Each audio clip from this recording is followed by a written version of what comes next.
Oh, Nona, nama kamu siapa? Kamu ngapain di sungai sendirian? Seorang pemuda pendulang emas menemukan sesuatu yang tak pernah ia bayangkan ketika sedang bekerja di sungai. Wanita cantik yang hilang ingatan. Awalnya tampak seperti takdir, tapi semakin lama rahasia wanita itu mulai terungkap. Siapa dia sebenarnya? Sebelum kisah ini dimulai, saya mohon keikhlasan teman-teman untuk like. Saya doakan Anda semua sehat, panjang umur, dan dilancarkan rezekinya. Mari kita mulai ceritanya. Matahari sudah tinggi ketika langkah seorang pria bernama Yanto baru saja meninggalkan gubuk kecilnya di lereng bukit. Biasanya, sejak fajar ia sudah berada di sungai bersama para pendulang lain. Kaos hijau lusuh yang melekat di tubuh kurusnya basah oleh keringat. Sementara topi rimba coklat yang sudah usang miring tertiup angin.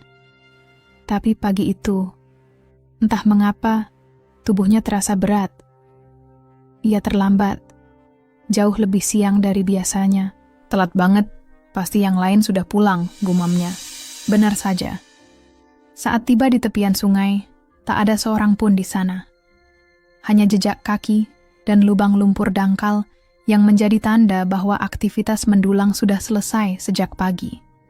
Yanto mendecak, tapi rasa lapar dan gengsi membuatnya enggan pulang dengan tangan kosong.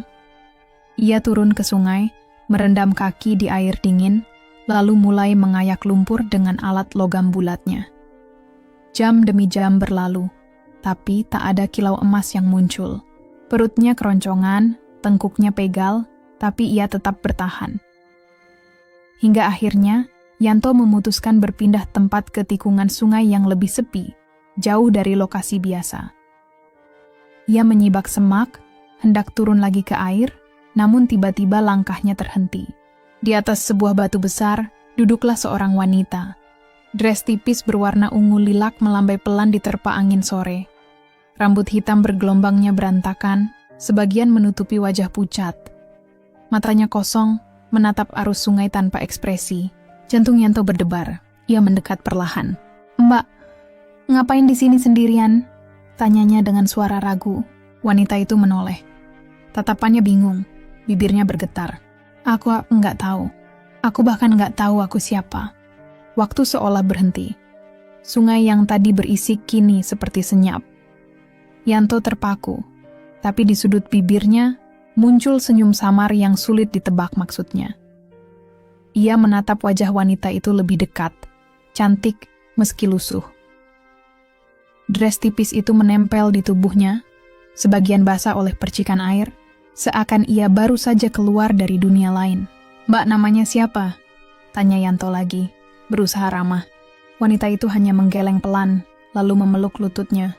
"Aku nggak tahu. Aku cuma sadar pas sudah duduk di sini. Aku takut." Yanto jongkok di depannya, menatap lekat. "Tenang aja, Mbak. Aku Yanto, pendulang emas. Nggak usah takut. Aku nggak akan nyakitin, asal Mbak juga nggak aneh-aneh." Ia tersenyum, meski sorot matanya menyimpan sesuatu. Wanita itu terdiam. Mata berkaca-kaca, menunduk. Sekilas, Yanto melihat samar bekas merah di pergelangan tangannya, seperti bekas ikatan. Ia pura-pura tak peduli. "Daripada duduk sendirian, mending ikut aku aja. Gubukku dekat sini. Siapa tahu nanti bisa ingat sesuatu." Wanita itu tampak ragu.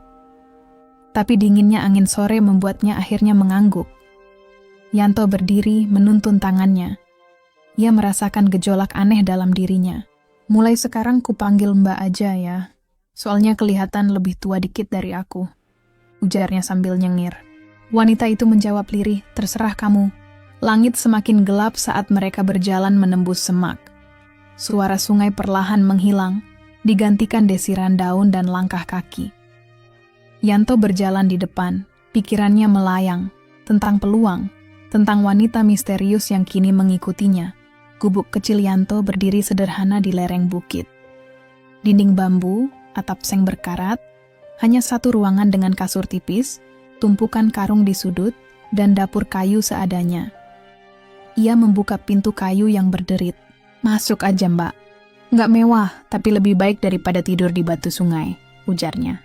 Wanita itu melangkah pelan, menelusuri isi gubuk dengan tatapan cemas. Tapi kelelahan membuatnya tak banyak bicara. "Aku bikin air panas ya. Mbak kelihatan kedinginan," kata Yanto, sibuk menyalakan tungku. Ranting-ranting ia tumpuk, bara ia tiup. Sesekali matanya melirik ke arah tamu misterius itu. "Aku sering dapat emas di sungai itu. Kadang sedikit, kadang lumayan. Tapi baru kali ini nemu cewek cantik kayak Mbak," ujarnya, mencoba akrab. Wanita itu tersenyum kecil, namun tatapannya tetap kosong. "Aku merasa kayak baru lahir. Nggak ingat apa-apa. Cuman ada suara keras di kepalaku tadi pagi, lalu gelap." Yanto mendekat, membawa secangkir air hangat. Ia duduk di lantai, tepat di hadapannya. "Pelan-pelan aja, Mbak. Mungkin nanti juga ingat sendiri. Sekarang istirahat dulu, nggak usah mikir macam-macam." Wanita itu menatapnya agak lama. Ada sedikit rasa lega di matanya. "Terima kasih ya, kamu baik." Yanto tertawa kecil. "Yang penting Mbak aman di sini." Malam pun turun.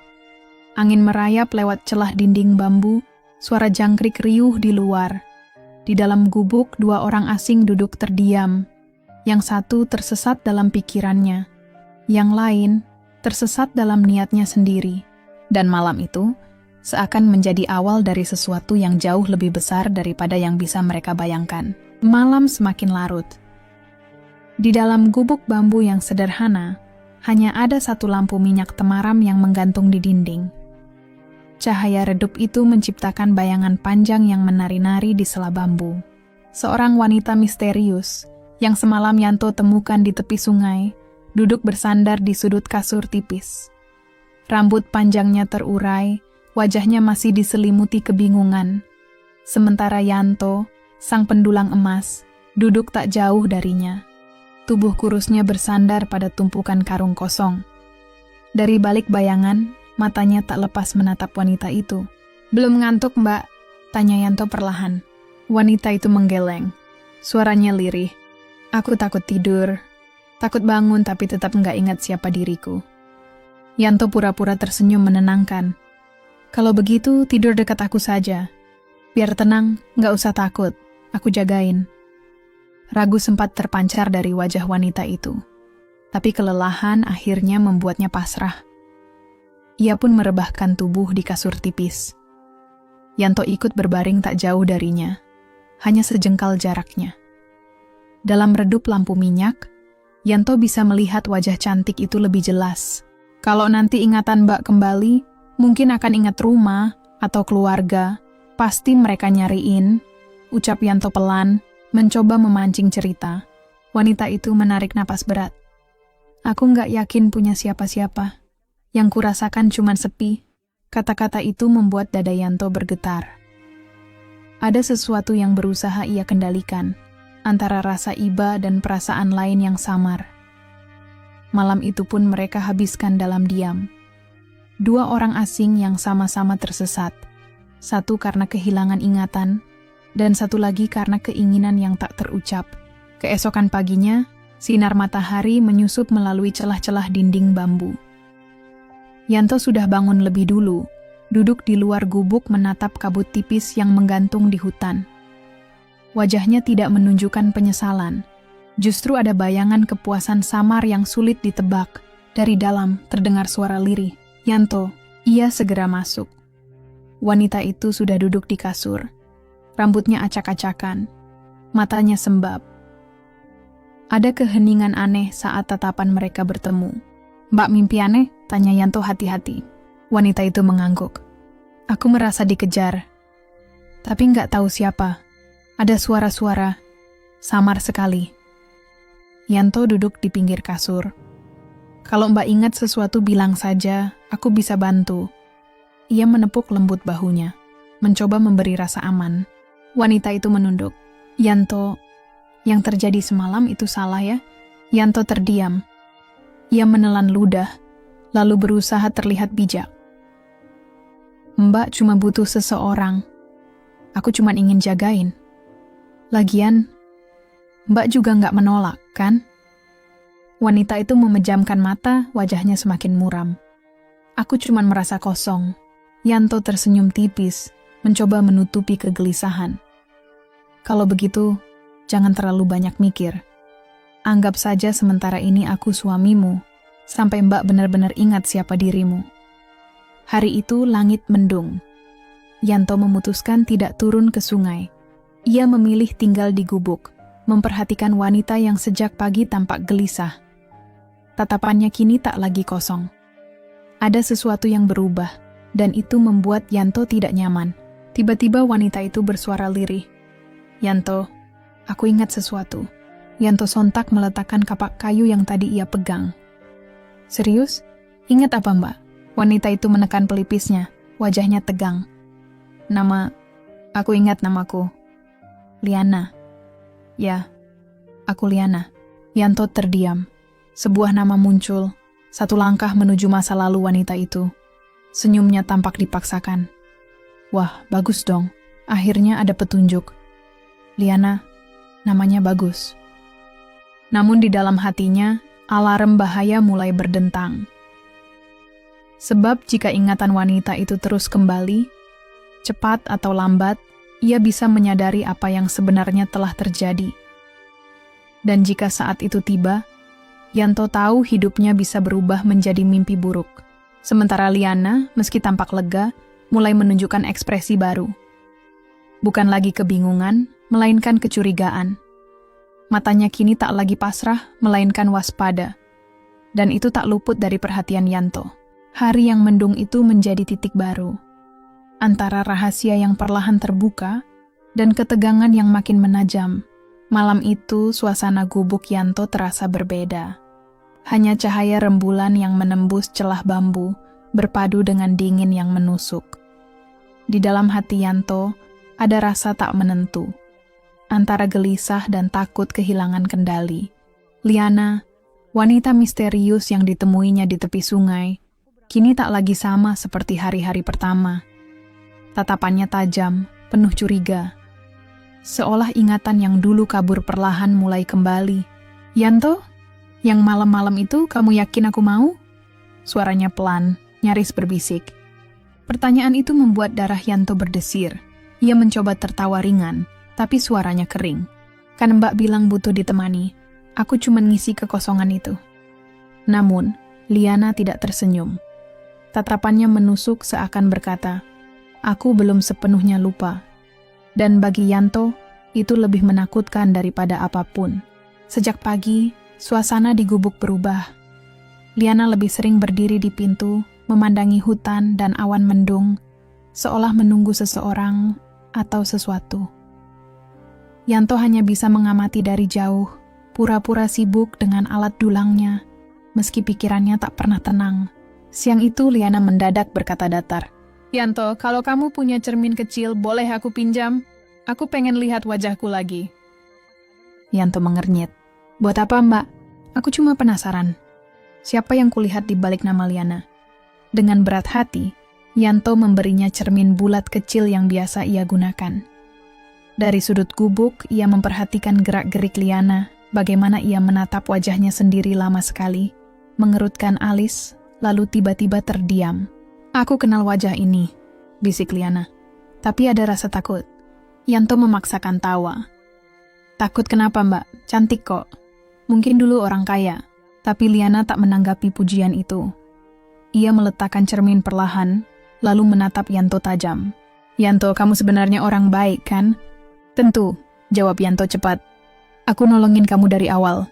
Liana mengangguk samar, lalu berkata pelan, "Kalau gitu, malam ini aku mau kamu tidur di luar.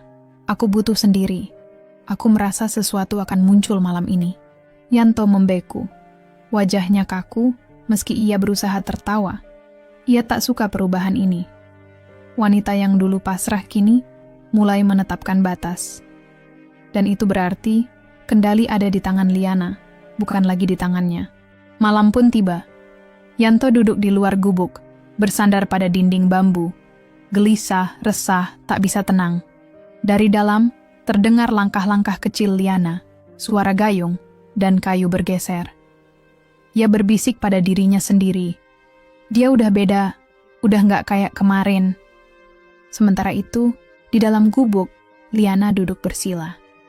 Ingatan-ingarannya yang dulu kabur, kini mulai menyatu. Wajah-wajah samar, suara bentakan, jeritan, cahaya lampu menyilaukan, dan seseorang yang menggenggam tangannya erat sambil berteriak. Lari, Liana. Sekarang, ia terbangun dari lamunan, terengah. Tangannya meraba leher. Ada bekas samar, seperti cekikan. Matanya melebar, antara takut dan marah. Pintu gubuk berderit. Liana berdiri di ambang pintu. Rambutnya berantakan, wajahnya seperti baru saja keluar dari mimpi buruk. Yanto, suaranya pelan tapi tajam. Aku ingat sesuatu. Yanto langsung berdiri, tubuhnya tegang. Apa? Aku ingat. Aku lari dari seseorang. Dari sekelompok orang. Aku dipukul, diseret. Aku kabur. Lalu aku bangun di sungai itu. Yanto menelan ludah. Dadanya sesak. Liana menatapnya lekat-lekat. Aku juga ingat malam pertama di sini. Dan aku nggak yakin. Aku mau semua itu terjadi. Napas Yanto terhenti. Matanya melebar. Mbak, maksudnya, aku belum nuduh apa-apa. Potong Liana cepat. Tapi kalau aku benar-benar pulih, dan aku tahu kamu manfaatin aku, kamu harus siap tanggung jawab. Ucapan itu menghantam seperti petir. Yanto terdiam, tak bisa membalas. Kesunyian malam berubah menjadi ancaman tak terucap. Ia tahu, Liana bukan lagi perempuan tak berdaya. Ingatannya perlahan kembali. Dan saat semua itu utuh, segalanya bisa runtuh. Keesokan harinya, Yanto turun ke sungai. Bukan untuk mendulang emas, tapi untuk menjauh dari Liana. Ucapan wanita itu semalam terus terngiang di telinganya. Ia tak lagi memegang kendali. Di pinggir sungai, ia mengayak lumpur tanpa semangat. Air yang dingin tak mampu meredakan kegelisahan hatinya. Setiap kali ia memejamkan mata, ia hanya melihat tatapan Liana. Penuh curiga, penuh ancaman. Tapi bagaimana kalau dia benar-benar ingat semuanya? Kalau dia melapor ke orang-orang? Kalau dia bawa polisi? Pikirnya panik. Tiba-tiba, dari dasar lumpur, pengayaknya mengeluarkan kilau kecil. Yanto menatap terbelalak. Butiran emas. Lalu serpihan-serpihan lain menyusul, mengalir dari lumpur yang ia ayak. Rezeki, gumamnya. Tapi wajahnya justru menegang. Kilau emas itu terasa seperti sindiran dari alam. Saat hidupnya berada di ujung tanduk, emas datang. Tapi emas itu tak bisa menyelamatkannya. Dari masa lalu, dari kesalahan, dan dari ancaman yang kian nyata. Sementara itu, di dalam gubuk yang sepi, Liana duduk membisu. Nafasnya tersengal, tangannya bergetar hebat. Tiba-tiba, sebuah potongan ingatan menyeruak dari balik kabut pikirannya. Ia melihat dirinya diseret paksa oleh dua pria asing ke dalam sebuah mobil. Jeritan meluncur dari bibirnya, tubuhnya melawan, namun tangan-tangan kasar itu menahannya. Salah satu dari mereka menyeringai, suaranya mengancam. Diam, kalau kau buka mulut suamimu habis. Liana terhuyung, kakinya gemetar. Kata-kata itu menampar kesadarannya. Aku, istri orang, gumamnya dalam hati. Dan ketika ingatan itu pulih seutuhnya, wajahnya pucat pasi. Ia tahu siapa dirinya, tahu apa yang sudah menimpanya, dan lebih menyakitkan lagi, ia sadar siapa sebenarnya Yanto. Bukan penolong, melainkan pemangsa yang memanfaatkan kelemahannya. Di tepi sungai, Yanto sedang menunduk, mengayak lumpur demi mencari butiran emas. Jantungnya berdebar ketika mendengar langkah cepat dari balik semak. Ia menoleh, dan di sana berdiri Liana. Wajah wanita itu tak lagi kosong. Matanya tajam, penuh nyala kemarahan dan luka. Yanto, ucap Liana dingin, kita perlu bicara, sekarang. Ember dulang di tangan Yanto terlepas, air dan lumpur memercik mengenai kakinya. Butiran emas yang tadi membuatnya berbinar kini terasa sia-sia. Tatapan Liana menusuk dalam, bukan lagi tatapan seorang wanita bingung, melainkan tatapan seseorang yang sudah tahu segalanya. Aku ingat semuanya. Suara Liana bergetar tapi tegas. Aku diculik, dipukuli, Aku kabur, lalu pingsan di tepi sungai. Dan kau yang menemukanku. Kau tahu siapa aku. Aku istri orang. Tapi kau, suaranya pecah. Kau memanfaatkan aku saat aku tak sadar. Langit mendung seolah ikut membisu. Angin malam berembus, menyibak rambut panjang Liana, menambah dingin suasana yang sudah mencekam. Aku cuma pengen bantu. Yanto tergagap, wajahnya pucat. Aku pikir kau butuh seseorang. Bantu? Potong Liana tajam. Kau lihat aku lemah, hilang ingatan, tak berdaya, dan kau pakai kesempatan itu untuk dirimu manfaatkan. Yanto menunduk, jantungnya menghantam dadanya. Untuk pertama kalinya rasa takut menyelimuti dirinya sepenuhnya. Dengan tangan yang masih bergetar, Liana mengeluarkan sebilah pisau kecil dari balik pinggangnya. Mata pisau itu berkilau terkena cahaya redup. Aku bisa saja melaporkanmu, membuatmu meringkuk di penjara. Tapi aku... Liana terisak, namun tatapannya tetap tajam. Aku tidak mau kembali ke dunia yang dipenuhi pemangsa seperti dirimu. Dengan gerakan cepat, ia melempar pisau itu. Pisau menancap tanah tepat di depan kaki Yanto. Ambil itu. Kalau kau masih punya sisa harga diri, kau tahu apa yang harus kau lakukan. Yanto menatap pisau lalu menatap Liana. Tidak ada amarah di matanya, hanya kehampaan, penyesalan, dan kesadaran bahwa ia sudah melampaui batas yang tak akan pernah bisa diperbaiki. Beberapa menit kemudian, Liana berbalik, meninggalkan sungai tanpa sepatah kata pun. Gaun ungunya berkibar di terpa angin. Ia melangkah tanpa menoleh lagi. Di belakangnya, sungai tetap mengalir seperti biasa. Seolah tak pernah terjadi apa-apa. Namun di balik semak, Yanto tak lagi berdiri. Butiran emas yang tadi bersinar kini kembali tenggelam di dasar lumpur, menjadi saksi bisu sebuah dosa yang tak akan pernah bisa dicuci bersih. Terima kasih kamu sudah menyimak cerita ini. Jangan lupa untuk like video ini agar tidak ketinggalan cerita menarik lainnya. Sampai jumpa di cerita berikutnya.